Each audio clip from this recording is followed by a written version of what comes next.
संक्रांतीचा आदला दिवस म्हणजे भोगीचा दिवस. तर इथे ना मी भाज्या पूर्णपणे मी तयार करून घेतल्या होत्या, छानपैकी निवडून घेतल्या, स्वच्छ करून घेतल्या, चिरून घेतलेल्या होत्या. सिजनेबल भाज्या आहे ज्या माझ्याकडे होत्या अवेलेबल त्यासुद्धा मी यामध्ये घातलेल्या आहेत. गाजर, बटाटा, वांगी, हरभरे आहे, शेंगदाणे, पावटे, शेंगसोला आहे आणि थोडंसं मी पावटेसुद्धा इथे घेतलेले आहे. थोडेसे तीळ घेतले जे खूप महत्त्वाचे आहेत. मिक्सरच्या भांड्यामध्ये वाटण केलं आहे. आलं, लसूण आणि कोथिंबीर याचं मी वाटण करून घेतले आहे. सुरुवातीला मी ते शेंगदाणे भाजून घेतलेले आहेत. शेंगदाणे, पावटे आणि हरभरे जे आहेत ते मी ते भाजून घेतलेले आहेत, जेणेकरून ते पटकन शिजले जातील आणि भाजी चवसुद्धा छानपैकी होऊन जाईल. त्यामुळे मी ते भाजून घेणार आहे. सुरुवातीला शेंगदाणे भाजून घेतले, ते सुद्धा काढून घेतले.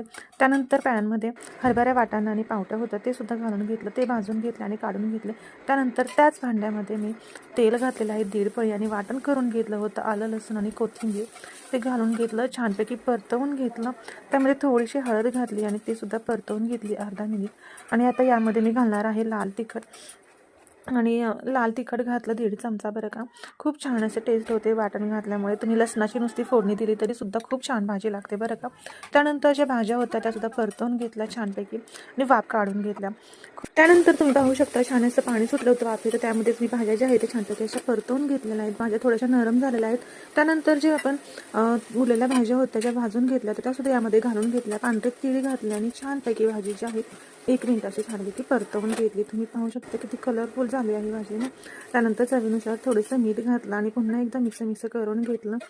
आणि गरम पाणी मी वापरलेलं आहे, जेणेकरून भाजी जी आहे ती पटकन शिजेल. अगदी थोडंसंच पाणी घातलेलं आहे. आणि त्यानंतर यामध्ये मी घातलेलं आहे शेंगदाण्याचं कूट घातलेलं आहे आणि छानपैकी परतवून घेतलं. आणि पुन्हा एकदा इथं मी झाकण ठेवून भाजी जी आहे ते छानपैकी शिजवून घेणार आहेत. भाज्या शिजत आहे तोपर्यंत म्हटलं बाजरीची भाकरी करून घ्यावी. छानपैकी तर बाजरीची भाकरी करून घेतली. त्यावरती थोडेसे तीळसुद्धा लावून घेतले. छानपैकी भाकरी भाजून घेतली. तोपर्यंत इकडे आपली भाजीसुद्धा छानपैकी रेडी झाली होती. भाजीसुद्धा खूप छान अशी दिसते, तुम्ही पाहू शकता. अशा प्रकारे भाजीसुद्धा तयार झाली होती.